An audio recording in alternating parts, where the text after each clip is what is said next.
Class 8 Hindi किसले अध्याय 13 हमारा दीदी की डायरी। इस चैप्टर के सारे क्वेश्चंस को हल करेंगे।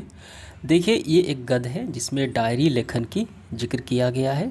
तो डायरी लेखन क्या होता है? डायरी लेखन में कोई व्यक्ति अपने विचारों को क्या करता है, लिखता है, स्टोर करता है, वो डायरी लेखन कहलाता है। ठीक है, यानी जीवन के विभिन्न अनुभव भी उसमें शामिल हो सकते हैं। तो इस अध्याय में जो पात्र है संजू है। संजू एक लड़की है जिसकी उम्र काफ़ी छोटी है, वो 8वीं क्लास में पढ़ती है। ठीक है, गुलाब के फूल जैसी नन्ही है संजू, पर छोटी है, बड़ी बड़ी सियानी। वो 8वीं क्लास में पढ़ती है, स्वभाव से हंसमुख है और उसे किताबें पढ़ने का शौक़ है। ये शौक़ कहाँ से आया? तो उसके माँ से आया ये शौक़। ठीक है, और उसका घर भी एक पुस्तकालय बन गया था, क्योंकि वो चाहे घर में किसी कोई भी फंक्शन हो, पुरस्कार में उसे हमेशा किताबें ही मिलता था। ठीक है, तो पिछले दिनों वो गांधी जी की साहित्य पढ़ रही थी जिसका नाम था सत्य के प्रयोग। सत्य को पढ़ने के दौरान उसे डायरी लिखने की क्या शौक़ जगा। ठीक है, तो उसने डायरी लिखना सोचने लगी, तो माँ से कहा, तो हौसला बढ़ाया, इन्हें उसे सुंदर डायरी ला दी। तो फिर उसने अपनी बड़ी बहन यानी दीदी से डायरी वो लिखती थी, तो उसकी डायरी वो देखने लगी। देखने के लिए क्या किया, हट किया, तो उसकी दीदी ने डायरी उसे दे दी। तो उसी दीदी की डायरी देखिए, संजू की दीदी की डायरी के ये सारे पृष्ठ हैं। तो यही इस अध्याय में है। तो आइए इसके क्वेश्चंस को हल करते हैं। प्रश्न क्रमांक पहला देखते हैं। संजू कैसी लड़की थी? उसे किस चीज़ का शौक़ था वो हमें बताना है, उसका स्वभाव बताना है, और उसे किस चीज़ का शौक़ था वो भी बताना है। देखिए इसका आंसर काफ़ी सिंपल है। संजू जो है एक नन्ही सी संजू थी, पर बड़ी सयानी थी, 8वीं में पढ़ती थी, और वो खूब हंसती थी, यानी हंसमुख स्वभाव की थी। ठीक है, और उसे किताबें पढ़ने का शौक़ था। तो हम इसका आंसर कैसे लिखेंगे? हमारा इस तरीके से होगा। देखिए, संजू छोटी लेकिन बड़ी सयानी लड़की थी, स्वभाव में हंसमुख, चुटकुले सुनाए तो हंसी के फव्वारे छूटने लग जाते। संजू को किताबें पढ़ने का शौक़ है। बस इसका आंसर हो गया हमारा फाइनल। आगे बढ़ते हुए देखिए अगला सवाल हमारा क्या है। संजू को डायरी लिखने की प्रेरणा किनसे मिली वो बताना है। देखिए संजू पिछले दिनों गांधी जी की जो एक साहित्य है सत्य के प्रयोग पढ़ रही थी, तो वहीं से उसे डायरी लिखने का विचार आया, डायरी लिखना उसे सूझा।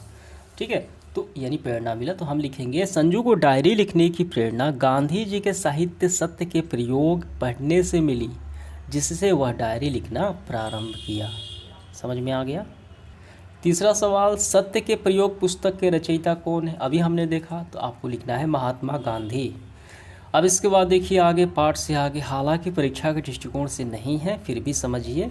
ठीक है, तो पहला है व्यक्ति को प्रत्येक दिन डायरी लिखनी चाहिए। इस कथन से आप सहमत हैं, एग्री हैं कि सहमत नहीं हैं?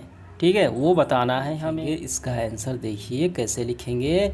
हालांकि ये आपके विचार हैं, मैं इस कथन से सहमत हूँ। डायरी लिखना एक अच्छी आदत है। जी बिल्कुल सही बात है, जिससे हम अपने मन के विचारों को लिखते हैं। जिससे हमारे अंदर क्या होता है, मन के विचार को लिखेंगे तो जिससे हमारे नए विचार, सोचने की क्षमता, यादों की सहजता अर्थात स्मृति मजबूत होगी, मेमोरी मजबूत होगी, नए विचार आएंगे आपके मस्तिष्क में। जब आप एक विचार को लिख देंगे तो दिमाग खाली हो जाएगा। ठीक है, सभी डायरी लिखने से अग्रसर एवं मजबूत होती है, ये उपरोक्त समझ में आ गया। तो इसी कारण हमें डायरी लिखनी चाहिए। इसका तो हो गया। इसके बाद देखिए दूसरा, आज आपके विद्यालय में सांस्कृतिक समारोह आयोजित है, कोई फंक्शन है, आपको इस समारोह में भाग लेना है। घर से आप जैसे ही विद्यालय निकलते हैं तो रास्ते में बिल्ली रास्ता काट देती है, तो आप क्या करेंगे? विद्यालय जाएंगे कि नहीं जाएंगे? ठीक है, क्या करेंगे और क्यों? तो इसका आंसर देखिए काफ़ी आसान है।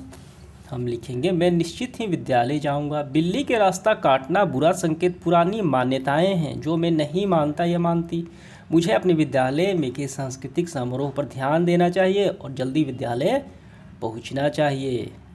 समझ में आ गया? तो ये पुरानी मान्यताएं हैं, बिल्ली का रास्ता काट देना बुरा संकेत है। ठीक है, अगला सवाल हमारा देखिए क्या है। तो देखिए आप एक हफ्ते की डायरी लिखेंगे तो किन किन बातों का ध्यान रखेंगे, ये आपको अपने से करना है। ठीक है, इसमें मित्र के साथ चर्चा भी करनी है, ये आप आसानी से लिख सकते हैं।